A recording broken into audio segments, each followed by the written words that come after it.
중국 전투기가 일본 전투기를 향해 레이더를 조준했습니다. 이것은 전쟁 직전에 하는 행위입니다. 실제로 미사일을 발사하기 한 단계 전 목표물을 겨냥하는 바로 그 순간이었습니다. 오키나와 상공, 공해상에서 벌어진 이 긴박한 상황. 중국과 일본 두 강대국이 지금 이 순간에도 군사적 충돌 직전까지 갔다가 돌아오기를 반복하고 있습니다. 그런데 더 충격적인 사실은 이 모든 것이 대만 때문이라는 것입니다. 그리고 이 갈등의 불똥이 지금 우리나라에도 튀고 있습니다. 오늘은 동북아시아를 뒤흔들고 있는 중일 군사 갈등, 그 배경과 우리에게 다가올 위기에 대해 낱낱이 파헤쳐 보겠습니다. 영상 시작하기 전에 이런 중요한 국제 정세 소식이 궁금하시다면 지금 바로 구독 버튼과 좋아요 부탁드립니다. 알림 설정까지 해두시면 한반도를 둘러싼 급박한 소식을 가장 빠르게 받아보실 수 있습니다. 모든 것은 일본의 새 총리 다카이치 사나에의 한마디에서 시작되었습니다. 대만의 유사시가 발생하면 일본도 개입할 수 있다. 겉으로 보기엔 평범한 발언 같지만 이것은 중국이 절대로 넘어서는 안 된다고 못 박아둔 레드라인을 정면으로 건드린 것입니다. 중국은 즉각 발언 철회를 요구했습니다. 하지만 다카이치 총리는 물러서지 않았습니다. 오히려 일본 국내 여론은 이 강경한 태도를 지지했고 총리의 지지율은 오히려 상승했습니다. 여기서 중국은 선택의 기로에 섰습니다. 이대로 물러서면 대만 문제에서 약한 모습을 보이는 것이고 강하게 나서면 일본과의 전면 충돌을 각오해야 하는 상황. 중국은 후자를 택했습니다. 중국의 보복은 즉각적이고 다각적이었습니다. 먼저 경제 제재. 일본산 수산물 수입을 전면 중단했습니다. 일본 여행 자제령을 내렸고 일본 영화, 상영과 대중문화 공연을 줄줄이 취소시켰습니다. 심지어 중국에서 공연 중이던 일본 가수를 무대에서 강제로 끌어내리는 일까지 벌어졌습니다. 하지만 이것은 시작에 불과했습니다. 중국이 정말로 보여주고 싶었던 것은 따로 있었습니다. 바로 군사력이었습니다. 그런데 여기서 궁금한 점이 하나 생깁니다. 중국은 왜 이렇게까지 강하게 반응하는 것일까요?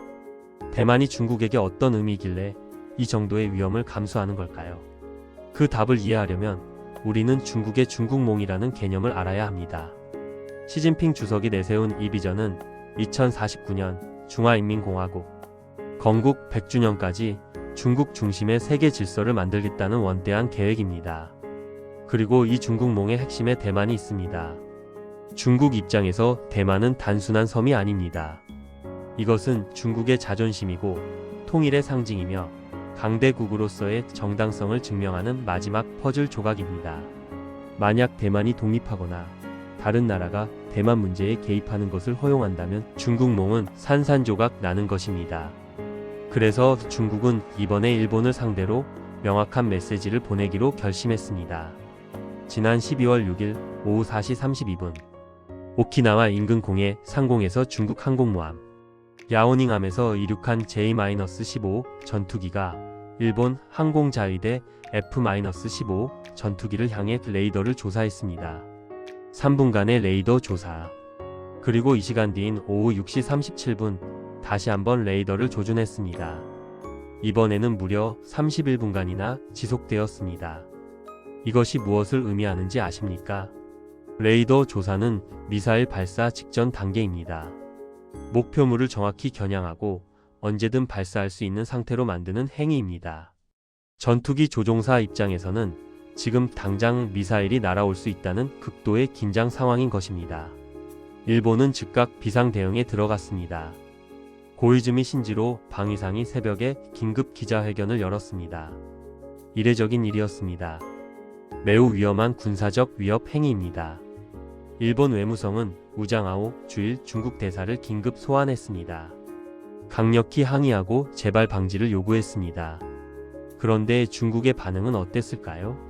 중국은 한치도 물러서지 않았습니다. 오히려 정반대로 반박했습니다.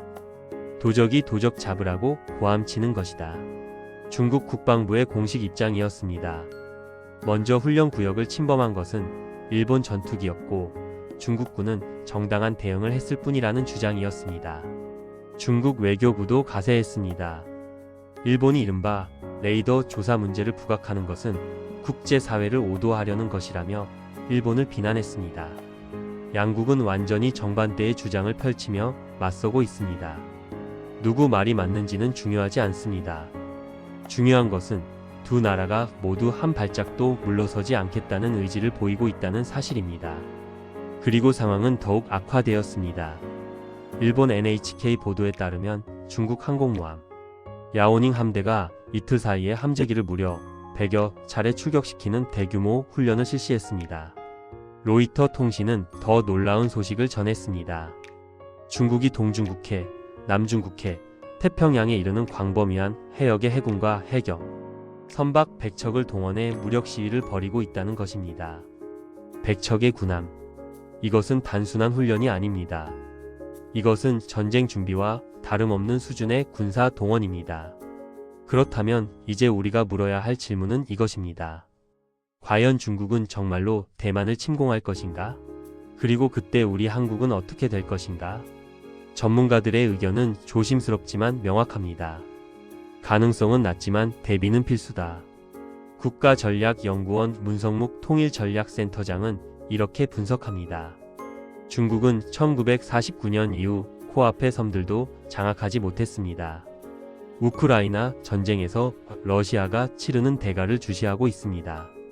대만 침공은 중국몽을 오히려 무너뜨릴 수 있습니다.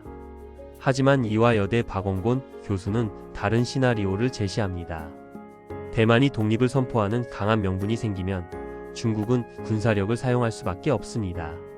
전면전 가능성은 낮지만 지속되는 군사훈련과 봉쇄가 오해와 오인으로 확전되는 위험은 항상 존재합니다. 가장 위험한 시점은 언제일까요? 많은 전문가들이 2027년을 지목합니다. 시진핑 주석의 네 번째 연임이 결정되는 시점이기 때문입니다. 정치적으로 가장 안정적인 시기에 대만 문제를 해결하려 할 가능성이 높다는 분석입니다. 그런데 여기서 우리가 놓치지 말아야 할 부분이 있습니다. 대만 문제는 결코 남의 일이 아닙니다. 주한미 군사령관이 공개적으로 중국 견제가 임무라고 밝힌 것은 전례 없는 일입니다. 이것은 무엇을 의미합니까? 주한미군이 대만 유사시 개입한다는 것입니다. 그렇다면 한국은 어떻게 됩니까? 박원곤 교수의 분석입니다. 대만 유사시 중국 북해함대가 서해를 통과해야 합니다. 이 과정에서 한국과 주한미군의 역할이 중요해집니다. 충돌이 확대되면 한반도도 자동으로 연루될 수 있습니다. 더 심각한 시나리오도 있습니다. 문성묵 센터장은 이렇게 경고합니다. 북한이 중국과 연계해 한국을 압박하며 한미 전력을 묶어두려 할 가능성이 큽니다. 상상해 보십시오. 대만에서 전쟁이 터지면 북한이 이 기회를 이용해 한반도에서 동시에 도발을 일으킬 수 있다는 것입니다. 주한미군은 대만 지원과 한반도 방어 두 가지를 동시에 해야 하는 상황에 놓이게 됩니다. 그런데 이런 위기 상황에서 우리 정부는 무엇을 하고 있을까요? 사실 더 당혹스러운 소식이 있습니다. 대만이 우리나라에도 항의를 해온 것입니다. 대만 라이칭더 총통이 한국을 향해 직접 메시지를 보냈습니다. 대만 인민의 의지를 존중해 주기를 바랍니다. 무슨 일일까요? 우리나라 전자입국 신고서에 대만이 중국 대만으로 표기되어 있다는 것입니다. 대만 입장에서는 자신들을 중국의 일부로 표기한 것이나 마찬가지라는 것입니다. 대만 외교부 천밍치 차관은 더 직설적이었습니다. 한국은 대만에 대규모 무역 흑자를 갖고 있습니다. 이런 상황에서 우리에게 비호적 행위를 하는 것은 매우 좋은 움직임이 아닙니다. 이것은 단순한 명칭 문제가 아닙니다. 한국이 중국과 대만 사이에서 어떤 입장을 취할 것인지 그 선택을 요구받고 있는 것입니다. 중국을 자극하지 않으려면 중국 대만 표기를 유지해야 하고 대만과의 관계를 고려하면 대만으로 독립 표기를 해야 합니다. 어느 쪽을 선택하든 한쪽의 반발은 피할 수 없습니다. 한국은 지금 진퇴양난의 상황에 놓여 있습니다. 한미동맹은 우리의 안보 핵심입니다. 미국은 대만 문제에서 한국의 명확한 입장을 요구하고 있습니다. 하지만 중국은 우리의 최대 교역국입니다. 경제적으로 중국과의 관계를 악화시킬 수 없는 상황입니다. 문성묵 센터장은 균형 잡힌 접근을 제안합니다. 현 정부의 실용과 국익 중심의 외교가 바람직합니다. 한미 동맹을 기반으로 한일 협력을 강화하면서도 중국과의 관계를 관리해 나가는 것이 필요합니다. 박원곤 교수는 구체적인 방안을 제시합니다. 한국과 미국, 일본 3국이 모여서 대만 해협 문제에 관한 가이드라인을 만들 필요가 있습니다. 대만 해협에서 평화적인 문제 해결을 원한다는 정도의 모호성을 유지하는 것이 맞습니다. 모호성. 이것이 현재 한국이 택할 수 있는 최선의 전략일지도 모릅니다. 그런데 한 가지 흥미로운 점이 있습니다. 다카이치 총리는 왜 이 시점에 대만 개입을 언급한 것일까요? 중국의 강력한 반발을 뻔히 알면서도 말입니다. 여기에는 일본의 치밀한 계산이 숨어 있습니다. 첫째, 국내 정치적 목적입니다.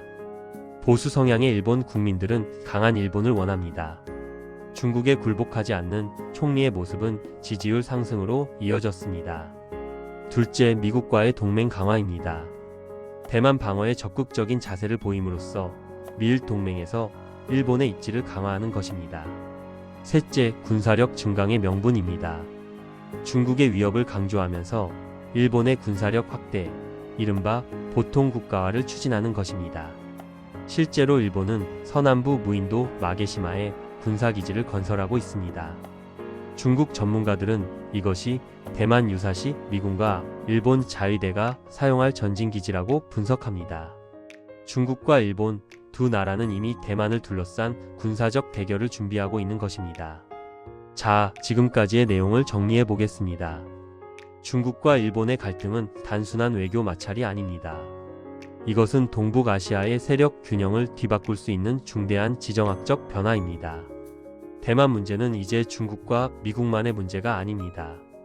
일본이 개입을 선언했고 한국도 선택을 강요받고 있습니다. 가장 위험한 것은 양측 모두 물러설 의지가 없다는 점입니다. 중국은 대만 문제에서 레드라인을 명확히 하려 하고 일본은 보통 국가로의 전환을 추진하고 있습니다.